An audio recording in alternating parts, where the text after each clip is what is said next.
Assalamualaikum warahmatullahi wabarakatuh. Perkenalkan, nama saya Editya Samarombe dari Universitas Teknologi Aqua Makassar, Prodi jurusan Sistem Informasi. Saya akan menjelaskan tentang hukum-hukum logika. Apa itu logika? Menurut Alex Tanur, logika adalah ilmu pengetahuan dan kecakapan untuk berpikir lurus atau tepat. Ada dua logika, logika formil, logika material. Logika formil fokus pada bentuknya, yaitu pengertian, putusan, dan penyimpulan. Logika material, pemikiran itu tidak hanya benar menurut bentuknya, tetapi benar menurut isinya. Artinya, pengertian, putusan, dan penyimpulan mengandung kebenaran. Objek logika. Objek logika formil adalah berpikir, mengolah, mengerjakan pengetahuan. Dan berpikir lurus dan benar adalah objek formil.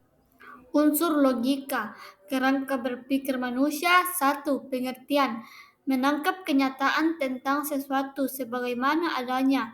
Contoh kenyataan adanya jual beli.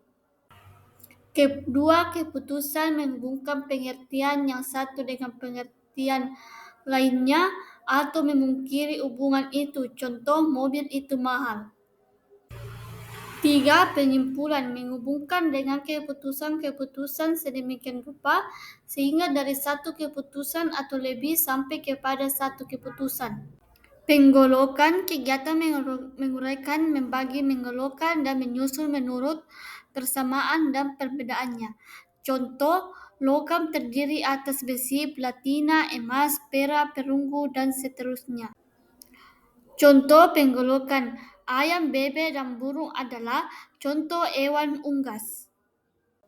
Keputusan adalah suatu kegiatan manusia tertentu yang dapat mempersatukan karena mengakui dan memisahkan karena memungkiri sesuatu.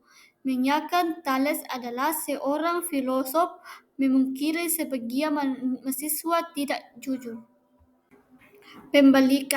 Membalikan adalah mengganti subjek dan predikat sehingga yang sebelumnya subjek menjadi predikat dan yang sebelumnya predikat menjadi subjek. Salah satu contoh macam-macam pembalikan. Sebagian mahasiswa adalah aktivitas kampus. Sebagian aktivitas kampus adalah mahasiswa. 5. Penyimpulan. Kegiatan bergerak menuju ke pengetahuan yang baru dari pengetahuan yang dimiliki dan berdasarkan pengetahuan yang telah dimilikinya. Penyimpulan langsung. Dalam hal ini tidak diperlukan pembuktian secara langsung. Disimpulkan bahwa subjek sama dengan predikat. Contoh, ini merah, itu Pak Edi. Contoh pensimpulan secara tidak langsung. Subjek sama dengan predikat atau subjek tidak sama dengan predikat dan terdapat rem. Contoh, semua manusia akan mati. Bu Dina adalah manusia, kesimpulannya Bu Dina akan mati. Induksi adalah pengambilan keputusan dari umum ke fakta-fakta khusus. Contoh, spidol bila dilempar akan jatuh, pulpen bila dilempar akan jatuh, botol bila dilempar akan jatuh. Jadi setiap benda bila dilempar akan jatuh. 1. Induksi penting untuk menghasilkan teori. 2. Membuat teori menjadi simplifikasi. Contoh simplifikasi yaitu semisal ada 100 hafalan yang harus diingat, namun dengan menggunakan pola induksi dapat disimplifikasi menjadi 15 hafalan. Deduksi adalah cara berpikir dari fakta umum menuju kesimpulan khusus. Contoh, semua benda bila dilempar akan jatuh. Botol adalah benda, jadi botol bila dilempar akan jatuh.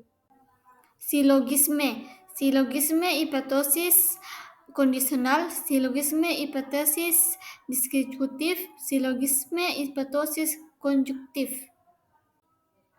Silogisme hipotesis kondisional. Silogisme kondisional adalah silogisme yang premis majornya berupa keputusan kondisional. Contoh, jika hujan turun, maka jalanan basah. Hari ini hujan turun, jalanan basah. Silogisme hipotesis distributif. Silogisme distributif dalam arti luas. Jika salah satu benar, maka kemungkinan yang lain benar juga. Contoh, dia yang pergi atau dia pergi, jadi saya tidak pergi. Silogisme hipotesis dalam arti sempit mengakui satu bagian dalam premis, bagian yang lainnya dipungkiri. Contoh, mobil kita diam atau bergerak, tidak diam. Karena diam jadi tidak bergerak atau tidak diam. Silogisme hipotesis konjuktif, keputusan di mana persesuaian beberapa predikat untuk satu subjek diangkal. Contoh, kartu itu tidak mungkin putih dan hitam. Kartu itu bukan hitam, jadi kartu itu putih. Hipotesis adalah interpretasi terhadap fakta, hanya saja kebenarannya belum diuji. Paradigma seperangkat kepercayaan atau keyakinan untuk menuntut seseorang dalam bertindak. Terima kasih.